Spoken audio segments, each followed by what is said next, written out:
అందరికీ నమస్కారం. ఇప్పుడు ప్రతిపక్షంలో ఉన్న వాళ్ళు అన్ని పార్టీల వాళ్ళు ముందుకు వస్తే దాని గురించి ఆ జీవోలు రద్దు చేయండి, ఈ జీవోలు రద్దు చేయండి, వాళ్ళకి వాటికి పెంచాలా వీటికి పెంచాలా అన్నది ఇప్పుడలా జరిగేది కాదు. మీరు చేయగలిగే పని ఏదన్నా ఉందంటే, ఇప్పుడు జనాలు కష్టాలు పడుతున్నారు, ఇబ్బందులు పడుతున్నారు.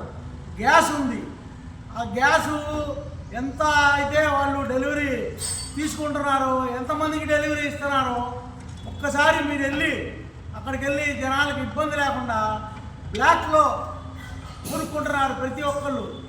ఎవరు కూడా గ్యాస్ అడిగితే బుక్ చేసావా, ఇప్పుడు రాదు, 4 రోజులకు వచ్చిద్ది, 40 రోజులకు వచ్చిద్ది అని అంటున్నారు.